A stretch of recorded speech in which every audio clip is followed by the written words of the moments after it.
ದೇವನಹಳ್ಳಿ ತಾಲೂಕಿನ ಕನ್ನಮಂಗಲಪಾಳ್ಯ ಹಾಗೂ ದೊಡ್ಡಪ್ಪನಹಳ್ಳಿ ಗ್ರಾಮಸ್ಥರು ರಸ್ತೆ ದುರಸ್ತಿ ಖಂಡಿಸಿ ವಿನೂತನವಾಗಿ ಪ್ರತಿಭಟನೆಯನ್ನ ನಡೆಸಿದ್ರು. ರಸ್ತೆ ಗುಂಡಿಗಳಲ್ಲಿ ಜೋಳದ ಪೈರು ನಾಟಿ ಮಾಡಿ ಕೊಚ್ಚೆ ನೀರಿನಲ್ಲಿ ಸಚಿವರಾದಂತ ಕೆಎಚ್ ಮುನಿಯಪ್ಪ ಅವರ ಭಾವಚಿತ್ರ ಹಿಡಿದು ಆಕ್ರೋಶವನ್ನ ವ್ಯಕ್ತಪಡಿಸಿದ್ದಾರೆ. ರಾಷ್ಟ್ರೀಯ ಹೆದ್ದಾರಿಯಿಂದ ಸಂಪರ್ಕಿಸುವ ರಸ್ತೆ ತಕ್ಷಣವೇ ನಿರ್ಮಿಸಬೇಕೆಂದು ಸರ್ಕಾರವನ್ನ ಗ್ರಾಮಸ್ಥರು ಒತ್ತಾಯಿಸಿದ್ರು. ಈ ಕುರಿತು ಒಂದು ವರದಿ ನೋಡಿ. ಧಿಕ್ಕಾರ ಧಿಕ್ಕಾರ ಕೆಎಚ್ ಮುನಿಯಪ್ಪ ಧಿಕ್ಕಾರ ಧಿಕ್ಕಾರ ಧಿಕ್ಕಾರ ಕೆಎಚ್ ಮುನಿಯಪ್ಪ ಧಿಕ್ಕಾರ. ದೇವನಹಳ್ಳಿ ತಾಲೂಕಿನ ಕನ್ನಮಂಗಲಪಾಳ್ಯ ಹಾಗೂ ದೊಡ್ಡಪ್ಪನಹಳ್ಳಿ ಗ್ರಾಮಸ್ಥರು ರಸ್ತೆ ದುರವಸ್ಥೆ ವಿರೋಧಿಸಿ ವಿನೂತನ ಪ್ರತಿಭಟನೆ ನಡೆಸಿದರು. ರಸ್ತೆ ಗುಂಡಿಗಳಲ್ಲಿ ಜೋಳದ ಪೈರು ನಾಟಿ ಕೊಚ್ಚೆ ನೀರಿನಲ್ಲಿ ಸಚಿವರಾದಂಥ ಕೆಎಚ್ ಮುನಿಯಪ್ಪ ಅವರ ಫೋಟೋ ಹಿಡಿದು ತಮ್ಮ ಆಕ್ರೋಶ ವ್ಯಕ್ತಪಡಿಸಿದರು. ರಾಷ್ಟ್ರೀಯ ಹೆದ್ದಾರಿಯಿಂದ ಗ್ರಾಮಗಳಿಗೆ ಸಂಪರ್ಕ ಕಲ್ಪಿಸುವ ಈ ರಸ್ತೆ ಹಲವು ವರ್ಷಗಳಿಂದ ಹದಗೆಟ್ಟಿದ್ದು ಮಳೆಗಾಲದಲ್ಲಿ ಸಾರ್ವಜನಿಕರಿಗೆ ತೀವ್ರ ಸಮಸ್ಯೆ ಉಂಟಾಗುತ್ತಿದೆ ಎಂದು ಗ್ರಾಮಸ್ಥರು ಆರೋಪಿಸಿದ್ದಾರೆ. ಶೀಘ್ರದಲ್ಲಿ ಗುಣಮಟ್ಟದ ರಸ್ತೆ ನಿರ್ಮಾಣ ಮಾಡಬೇಕೆಂದು ಸರ್ಕಾರವನ್ನ ಆಗ್ರಹಿಸಿದರು.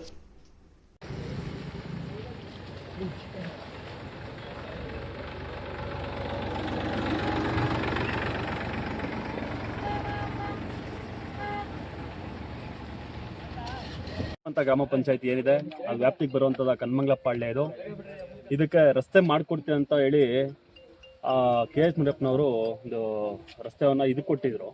ಅಲ್ಲಿ ಒಂದ್ ಸ್ವಲ್ಪ ಇದು ಒಂದು 2 ಕಿಲೋಮೀಟರ್ ಇದೆ ರಸ್ತೆ. NH7 ಇಂದ ಹೋಗುವಂತ ರೋಡ್ ಮತ್ತೆ IVC ರೋಡ್ ಕನೆಕ್ಟ್ ಆಗುತ್ತೆ. ಆ ರೋಡಲ್ಲಿ ಒಂದು 1 ಕಿಲೋಮೀಟರ್ ರಸ್ತೆ ಅದಾಗಿದೆ ಆಲ್ರೆಡಿ. ಅದನ್ನ ಇದಕ್ಕಾಗಿರುವಂತ ಸ್ಯಾಂಕ್ಷನ್ ಎತ್ಕೊಂಡೋಗಿ ಅದಕ್ಕೂ ಹಾಕಿ ಇವತ್ತು ಈ ರೋಡ್ ಕಿತ್ತಾಕಿ 8 ತಿಂಗಳು 9 ತಿಂಗಳಾಯ್ತು. ಇನ್ನ ಯಾವುದೇ ಅಧಿಕಾರಿಗಳು ಬಂದು ತಲೆ ಕೆಡ್ಸ್ಕೊಂಡ್ ಮಾಡಿಲ್ಲ.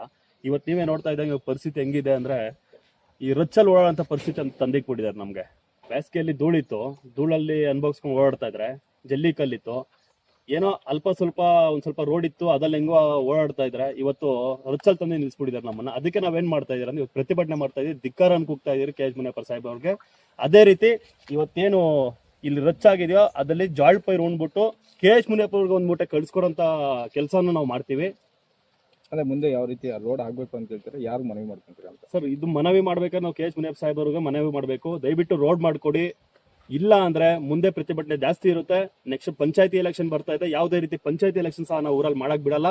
ನಮಗ್ ರೋಡ್ ಬೇಕು, ರೋಡ್ ಶೀಘ್ರದಲ್ಲೇ ರೋಡ್ ಮಾಡ್ಕೊಡ್ಬೇಕು ಅಂತ ತಮ್ಮಲ್ಲಿ ಮನವಿ ಮಾಡ್ಕೊಳ್ತೀವಿ. ಮನು ಅಂತ ನಿಮ್ಗೆ ಏನಂದ್ರೆ ನಿಮ್ಮ ಒತ್ತಾಯ ನಾವು ಈಡೇರಿಕೆ ಮಾಡಿಲ್ಲ, ಅದರಿಂದ ಇವತ್ತು ಯಾವ ರೀತಿ ಪ್ರತಿಭಟನೆ ಮಾಡ್ತಾ ಇದ್ದೀರಾ ಅಂತ? ಇದು NH7 ಇಂದ ಸುಮಾರು ಊರುಗಳು ಕನೆಕ್ಟ್ ಆಗೋದು ಕನ್ನಮಂಗಲಪಾಳ್ಯ ಅಂತ. ಒಂದು ಕನ್ನಮಂಗಲಪಾಳ್ಯ ರೋಡ್ ಹಿಂಗಾಗಿರೋದು. ಏನು ರಚ್ ಐತೆ ಆ ರಚ್ಚು ವಿಭಿನ್ನವಾಗಿ ಒಂದು ಪ್ರತಿಭಟನೆ ಮಾಡೋಣ ಅಂತ ಈ ಎಲ್ಲ ಥರದ ನ್ಯೂಸ್ಗಳು ಮಾಡಿದ್ರು ನಮ್ಮ ಮಿನಿಸ್ಟ್ರು ಕೆಎಚ್ ಮುನಿಯಪ್ಪ ಅವ್ರಿಗೆ ತಲುಪಿಲ್ಲ ಅಂತ ಕಾಣಿಸ್ತದೆ. ಹಾಗಾಗಿ ವಿಭಿನ್ನವಾಗಿ ರಾಗಿ ಪೈರು ಉಣಿ ಅದನ್ನು ಒಂದು 2 ಮೂಟೆ ಬೆಳೆದು ಅವ್ರಿಗೊಂದು ಮೂಟೆ, ನಮ್ಮೂರವ್ರಿಗೊಂದು ಮೂಟೆ ಬೆಳ್ಕೊಳ್ಳೋಣ ಅಂತ ವಿಭಿನ್ನವಾಗಿ ಪ್ರತಿಭಟನೆ ಮಾಡ್ತಾ ಇದ್ದೀರಿ. ನಾವು ಕೈ ಮುಗಿದು ಕೆಎಚ್ ಮುನಿಯಪ್ಪನವ್ರಲ್ಲಿ ಮನವಿ ಮಾಡ್ತೀರಿ, ನಮಗೆ ರೋಡ್ ಮಾಡಿಕೊಡ್ರಿ. ಆತ ಇಲ್ಲ ನಮ್ಮ ಕೈಯಾಗ. ನೀವು ನೋಡಬೇಕು ಈ ಕಡೆ ನಮ್ಮ ಮಿನಿಸ್ಟರ್ ಆಗಿರೋದೇ ನಮ್ಮ ಸೌಭಾಗ್ಯ. ಅಂದರೆ ಈ ರೋಡನ್ನು ನೋಡಿದ್ರೆ ನಮ್ಮ ದೌರ್ಭಾಗ್ಯ ಅನ್ನಿಸ್ತದೆ. ಹೇಳಕ್ಕೆ ನಮಗೆ ಬೇಜಾರು. ಯಾಕಂದರೆ ನಮ್ಮ ಮಿನಿಸ್ಟ್ರ್ ಬಗ್ಗೆ ನಮಗೆ ಮಾತಾಡೋಕೆ ಹೆಮ್ಮೆ ಇರಬೇಕೇ ಹೊರತು ಅವ್ರ ಬಗ್ಗೆ ಸೂಚ್ಯವಾಗಿ ಕೇವಲವಾಗಿ ಮಾತಾಡೋ ಅಂಥ ಪರಿಸ್ಥಿತಿ ನಿರ್ಮಾಣ ಆಗೈತಲ್ಲ, ಅದಕ್ಕೆ ಬೇಜಾರು. ಅವ್ರ ಬಗ್ಗೆ ನಮ್ಮ ಯಾಕೆ ರೋಡ್ ಅಭಿವೃದ್ಧಿ ಮಾಡ್ತಾ ಇಲ್ಲ ಅಂತ ಏನು ಉದ್ದೇಶ ಇಟ್ಕೊಂಡಿದ್ದಾರೆ ಅಂತ? ಕಾಸಿಲ್ವಾ, ಇಲ್ಲ ಅಂದ್ರೆ ದುರುದ್ದೇಶನ ಅಂತ ಏನು ಅಂತ ಅವ್ರಿಗೆ ಇನ್ನ ನೋಡ್ದಂಗಿಲ್ಲ ರೋಡು. ನಿಮ್ಮ ಮುಖಾಂತರ, ಮಾಧ್ಯಮದ ಮುಖಾಂತರ ಈ ರೋಡ್ ನೋಡಿ, ಕನ್ನಮಂಗಲಪಾಳ್ಯದ ರೋಡ್ ನೋಡಿ ಮಾಡ್ಕೊಡ್ಲಿ, ಅತಿ ಶೀಘ್ರದಾಗ ಒಂದು ರೋಡು ಮಾಡ್ಕೊಡ್ಲಿ ಅಂತ